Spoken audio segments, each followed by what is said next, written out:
presentation. I'd firstly like to acknowledge the sadness on the passing of AFL coach Phil Walsh. Secondly, I'd like to acknowledge the wonderful organisers of today's events. Thirdly, I'd like to acknowledge those in the room who have been on this journey of breast cancer and those who are just beginning their journey. May the love and support in this room today give you the courage to conquer breast cancer. My name is Shell-Lee-McKee and this is my story. There are a few C words that grab people's attention. One my mother doesn't like me to say because she says it's not ladylike. The other is cancer. This one word can stop you where you are and you have to take a breath in to steady yourself. In 2013, at the age of 40, I found myself a single mother for the second time in my adult life. But I was determined that this time round I was going to take all I'd learned from my 20s on my own and make my 40s the naughty 40s they advertised them to be. All was set. I had booked a holiday to catch up with an old friend in March for my birthday, and whether I was ready or not, I was going to have a good time. But during February something seemed off. My lovelies, as my friends affectionately called my breasts, didn't feel right. No lumps that I could feel and nothing I could describe very well into words. Luckily for me, I've been tormenting my family doctor for 27 years with my ailments, and as such always needed to see him for a script or something. So armed with my usual list of things to discuss with Dr. Hansen, I listed breasts with a question mark beside it. He couldn't feel anything but suggested a mammogram and ultrasound. We then joked around that once clear he was going to get me on the waiting list for a reduction. Something we had discussed before, as with a G cup, my back wasn't thinking the lovelies were lovely at all. So I booked my tests. I was very relaxed and I was grateful that this time round the lady didn't need to step on a step ladder and with two hands scoop up the lovelies into the machine like last time. They had to take more pictures of the right side, but that didn't set off any alarm bells for me. I headed straight back to work and continued about my day. Just after 5 p.m, I got to my son's after-school care program when my mobile rang, a minute earlier, and I wouldn't have heard it.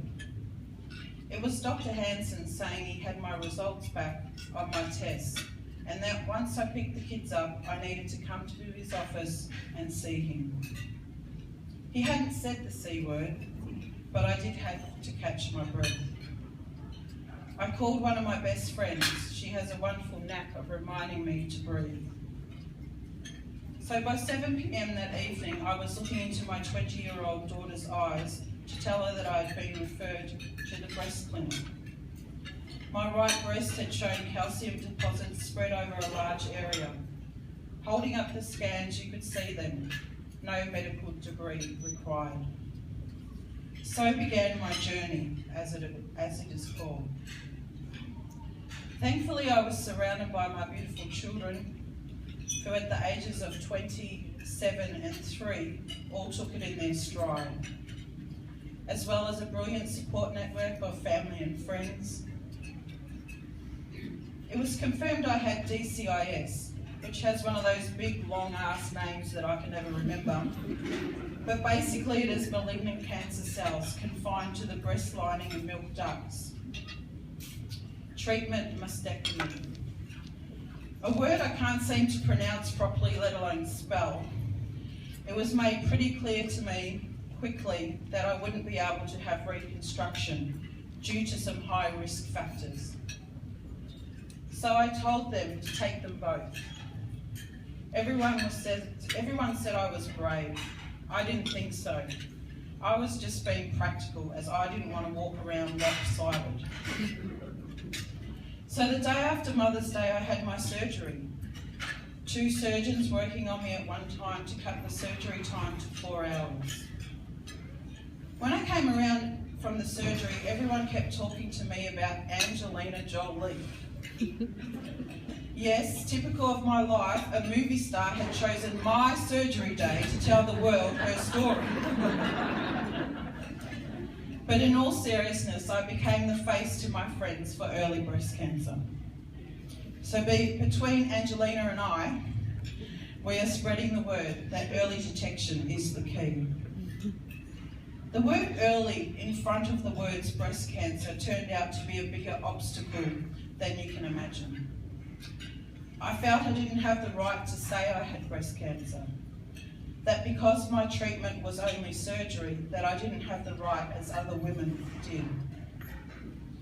Even some health professionals said after I explained I'd received a beautiful diary in the mail to keep my appointments in, that it didn't apply to me, as I only had early breast cancer.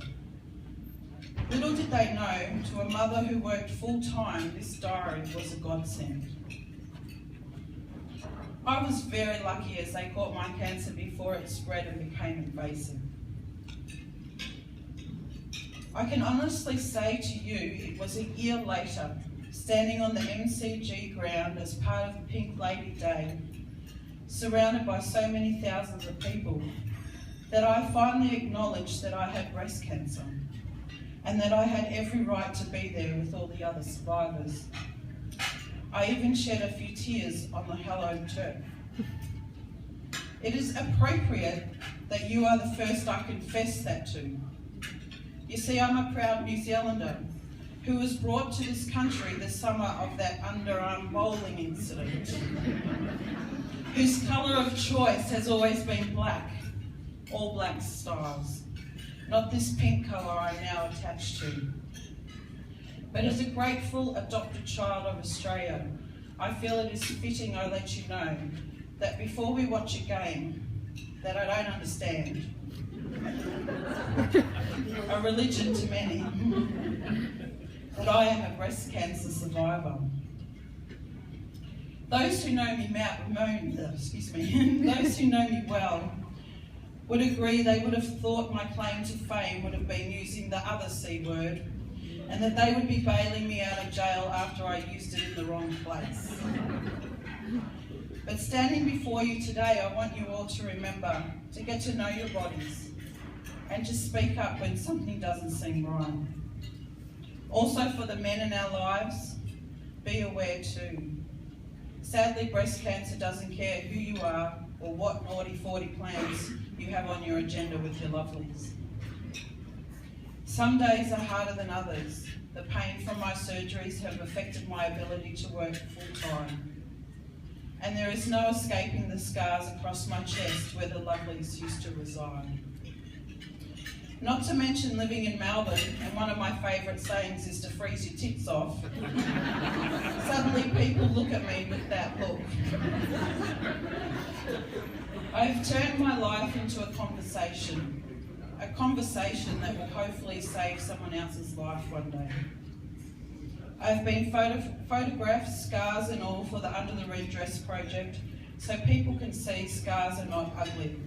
They mean we survived. I've moved my boys and I to a Bass Coast community that have embraced us with love and support.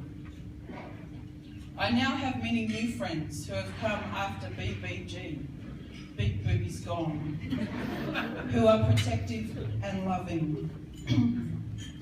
One such friend always tells us to find the silver lining in the clouds. Mine is that I stand taller, hug closer, and move through the crowd like a ninja. What will your silver lining be? Don't wait till you're ill to go searching. Seek it now. Thank you for taking the time to hear my story.